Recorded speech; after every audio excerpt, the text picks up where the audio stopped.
Welcome to Community Connections, brought to you by Synapsity, featuring conversations, stories, and interviews with Ottawa's leading change makers. Enjoy this episode.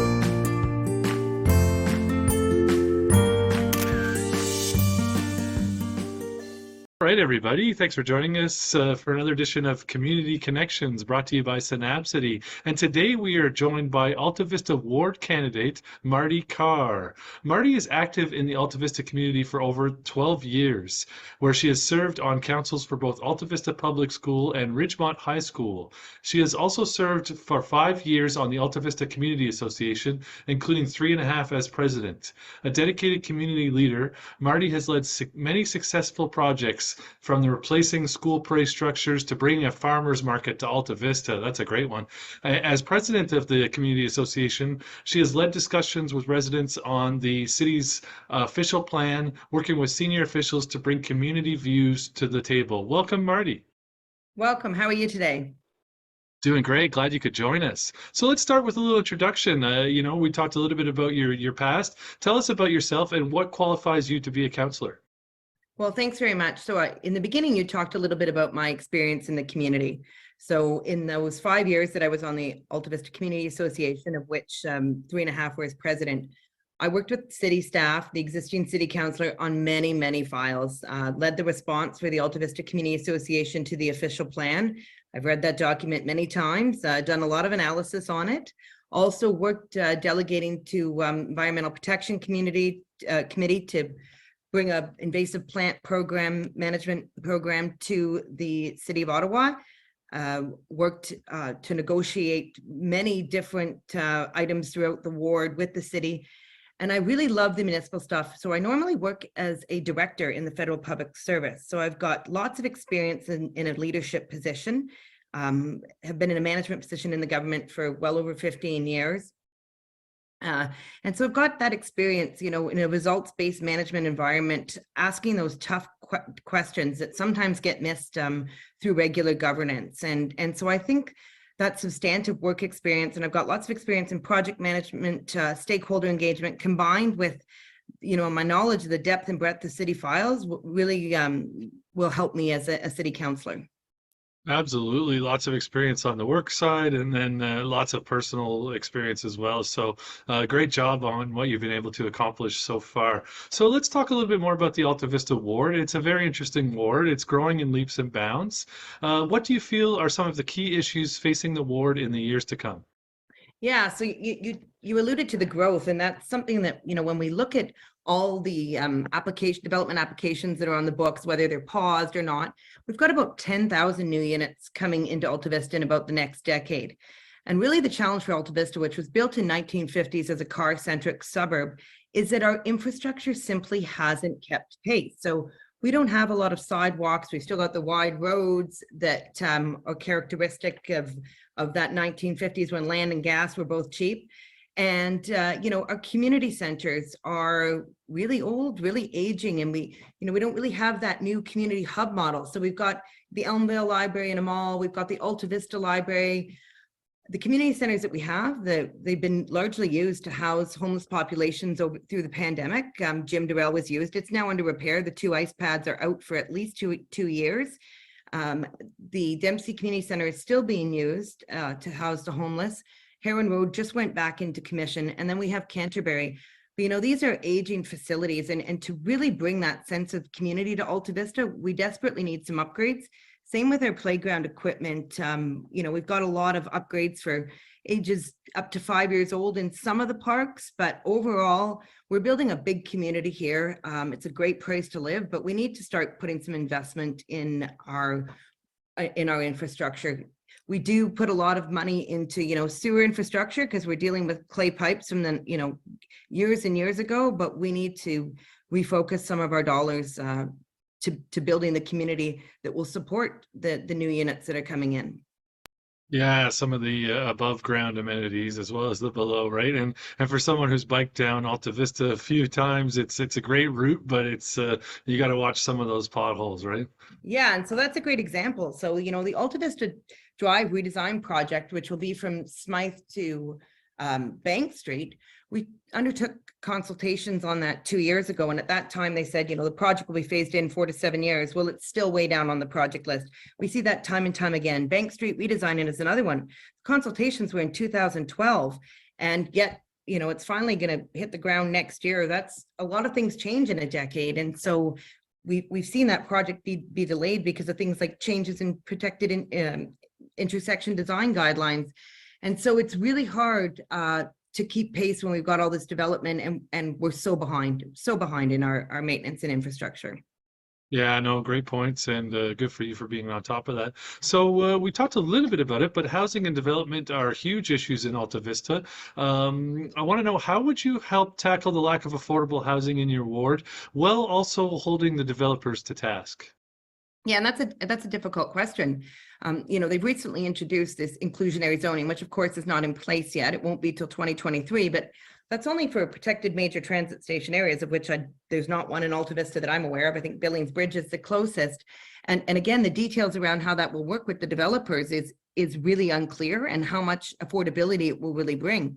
And so I think one of the key things is working with the developers from the get-go, and helping see how they can help provide some of this. Of course, Alta Vista is home to Herongate, which was, as we all know, made international headlines for the eviction of tenants. And so I was lucky enough to be involved in the process with the existing city councilor to have that memorandum of understanding drawn up so that there won't be further evictions, and worked with the developer, of course, to make sure that there's affordable housing. Now, we all know there's many, many different definitions, but at least it's something. And working with other developers, I think we've got a development on Bank Street now where the city is looking at whether they can leverage that development to have some affordable housing units. We have to take absolutely every opportunity. My biggest concern, to be honest, is the deeply affordable units. With the social housing registry list of 15,000, we've got lots of the OCH units, both townhomes and apartments, all throughout Ward 18. We're home to many, many of them. My concern is, we're not building those new social housing units as much. Even, OCH has got a new project over in Waterridge Village, 715 Micmac, but they're not going to be leveraging that social registry list. It's AV, I can't remember the name of the developer they're working with, but it's new affordable housing for younger people that are getting started. So it's a different model. How we are ever going to clear off that social housing list, that is work that needs to be done and taken seriously. I've heard lots of people talk about leveraging federal government money. I mean, the reality is, before 1993, federal government used to provide social housing for about 30,000 people a year. Under this rapid housing initiative, it's about 6,000 units. Now that's across Canada.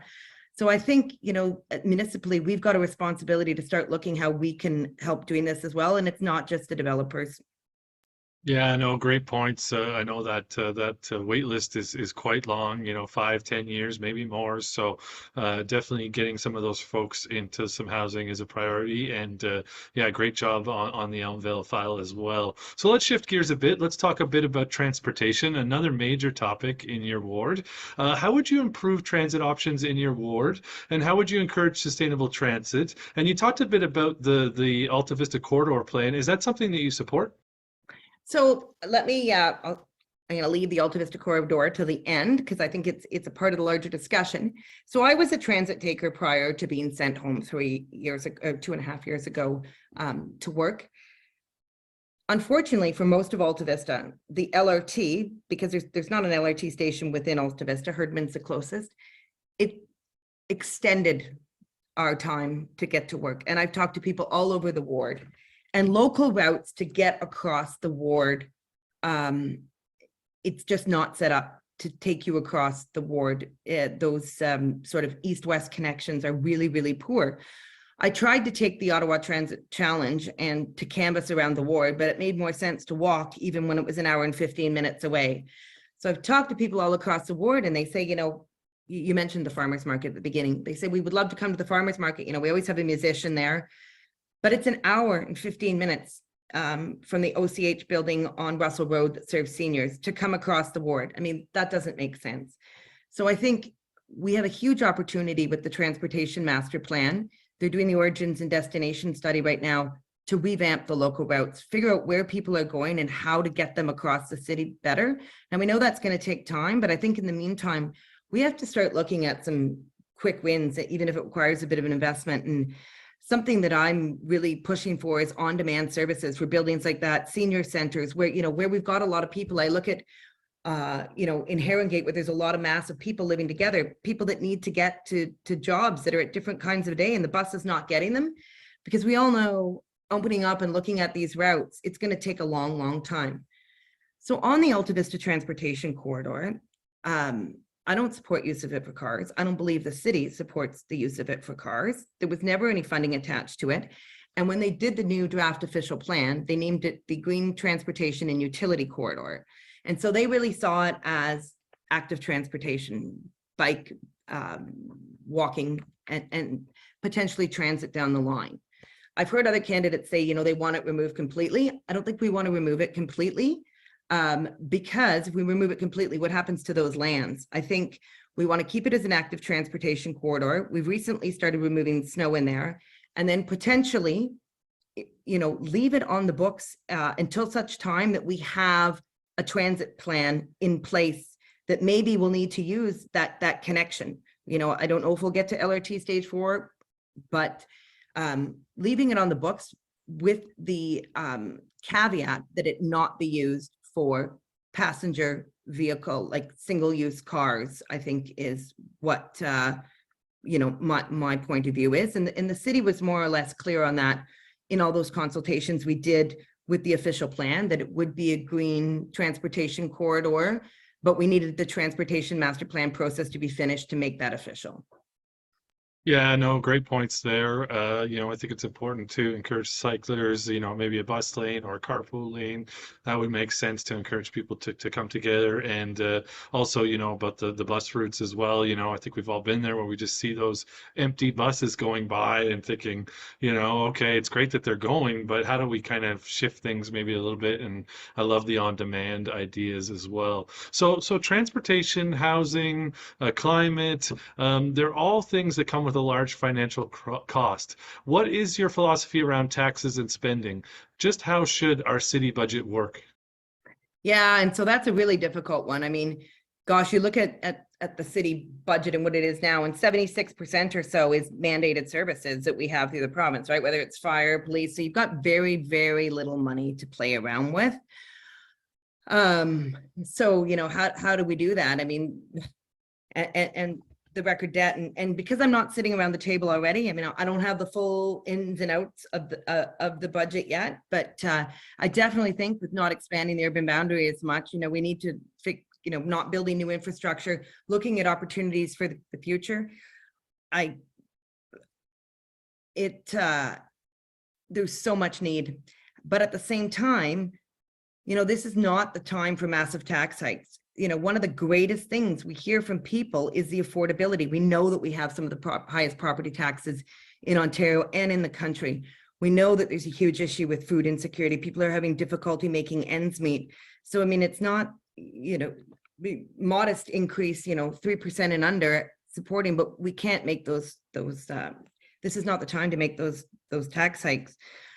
I know I've heard various things. People don't want a program review. You know, from my point of view, we need to look at every single dollar that we can find, and, you know, not saying to cut, you know, program review doesn't imply cutting staff, but looking for efficiencies. So some of these things can be reallocated so that we can better support the cores. I mean, when you look at the core, like Alta Vista was one of the original suburbs, and we're not well served by transit. We're not well served by our recreational facilities. We're missing a lot of things. And I think it's really important that we do take a deep dive, you know, line by line budget review to see where the money is, because we simply can't put the burden on the people. Yeah, no, great points. Absolutely. So let's talk a bit about diversity. You know, Alta Vista Ward's a very diverse ward. I'm wondering, how would you plan to represent a diverse Ottawa if you're elected?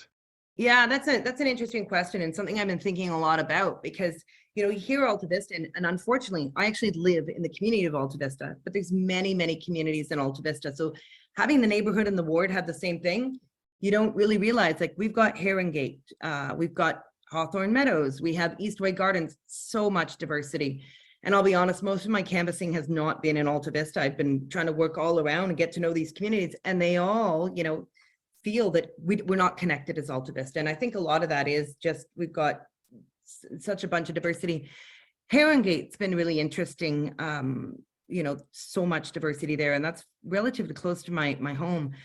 And I've been working a lot. My kids went to Ridgemont, which is right in the Herringate neighborhood. Worked on the Herringate steering committee. And one of the challenges I've had as a Ridgemont school council person, as well as Alta Vista Community Association, is getting people who's got so many different priorities, who, new Canadians, getting them out to consultations. And I think the role of the councillor is really to come to the people and, really tailor the communications, talk to them about what's important. And it's going to be very different things across the board. What's important to people in some communities is food insecurity. Whereas, where I live, a lot of people are really concerned about what's going to happen with the zoning review. So, as a councillor, I think that do a better job of, leveraging existing consultations, but broadening them, taking more of a leadership role and trying to get that feedback from absolutely everyone. It is so diverse here, and people do not realize the diversity. I was at the food bank recently and talking to Rachel Wilson, because the food bank is going to be moving into the Alta Vista ward. She's talking about how Alta Vista is one of the areas that has the highest need. We have 4 food banks here, and people don't realize that. They often think Alta Vista, wealthy community with the big lots. It's not the same way. So that's going to be a big challenge, is incorporating that. I will say my professional experience as a director of communications and lots of experience in stakeholder engagement, really looking forward to bringing those groups together to try to bring more diverse voices and diverse lens to all of our files, like the planning perspective, especially how we plan our communities. I mean, sorry, I'm kind of prattling on there, but you look at Heron Road and how communities used to be planned, and you got the R1 residential zoning on the one side of Heron Road and all the R5 where Herringate is on the other, and you see what happened there, and how we planned our communities. Yeah, no, absolutely. Assume that your project management skills would get flexed, absolutely. And yeah, good point about stakeholder relations as well. So let's talk a bit about safety. We know that's another major issue. When it comes to improving community safety, what issues come to mind as most urgent to address in your ward? Yeah, it's funny talking door to door. I mean, road safety, of course, we hear a lot about that. People not feeling safe on the streets. And I think, one of the things I put together was a commitment is to look at it on a ward-wide basis as opposed to ad hoc. Lots of mixed feelings about how that, some people don't want speed limits reduced, but I think we need to look at how to make sure everyone's safe. One of the biggest things in our community is just basically, petty theft, theft from cars, trespassing. Obviously, a city council can't direct the activities of the police, but having those relationships with the neighborhood police, with the constables, is so important. I was lucky as a community association president to have a relationship with, the neighborhood team. And, when there was a concern, they would say, okay, we'll step up patrols in that area. Obviously, it's a difficult question because there's so many root causes as to why this is happening, right? It's, theft, people not being able to make ends meet. It's, in some cases, it's drug use. There's a lot of root causes. I think there's a few quick wins we can do. I mean, I've heard a lot of concerns about parks. I mean, there's an arcane bylaw about no lighting in parks at night because it will draws people in. I think quite the opposite's happening. We're getting people in parks because it's dark, and looking at maybe some public realm lighting in some areas, like around the Elmville Acres Transit Station, until it can be relocated. But that open relationship that a councillor needs to have with the neighborhood constables is so important. Yeah, no, great points. And absolutely, hopefully there's some stuff that kind of can be a bit more long term, but then also some short term solutions as well. So we all know that we're going to have a new mayor after the election on October 24th. What would you like to see this mayor prioritize across the city? And how do you feel you'd be able to work with the successful candidate?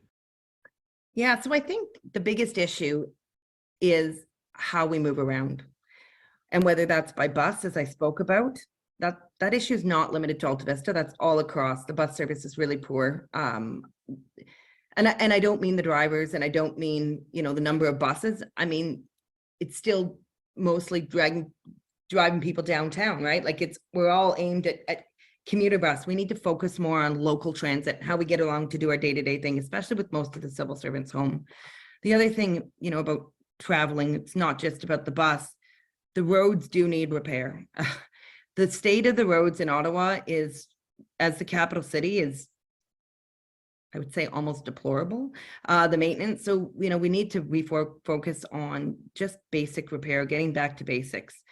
Also, in terms of even pedestrian safety, how we get around, Alta Vista is particularly challenged. We don't have sidewalks, was built in the 50s, as I said, and we won't get sidewalks until the road is opened up for sewer repair or anything else, because I think the city gives you a price of $700,000 for 1 kilometer of sidewalk. So just making sure that the roads are safe, that they're repaired, that the bus transit works, that people can feel as if they can move around in their community, that it's convenient. If we want to be incentivizing active transportation, often you see part of a bike lane, and because the sewer work hasn't been done on the other part of the road, it's not going to be done for 3 more years. So how do we make those connections in the meantime? We've also got lots of projects, just as an example in Alta Vista, train yards was supposed to be connected over to where the LRT station was when that was approved like 20 years ago. They're just doing the environmental assessment now. So I think a mayor overall needs to step back and look at, this is a big city. Every door I knock is transit, it's roads, condition of the roads, safe streets. So looking at how we get around, and how can I work with the mayor going forward? I do pride myself on being a very collaborative person. I'm ready to work with everyone. And I think, everybody talks a lot about the fractious relationship for the last 4 years. And question I'm often asked at the doors is, what mayor do you think can provide the leadership? The leadership is at the level of every city councillor at the table. It's not just something for the mayor. Every city councillor around that table has to be collaborative and professional and work towards creating a better Ottawa, regardless of who's elected around the table. Yeah, no, great points. And I think we're all hoping and fingers crossed that we get a little bit more of a collaborative council for sure. Well, thanks so much for joining us on Community Connections, Marty. Any last words to leave our audience with? No, I don't think so. It's always great. I get really passionate when I talk about city building, and I'm really excited to be running for council and hopefully be successful, and looking forward to many more of these discussions. Yeah, thanks so much for joining us, Marty.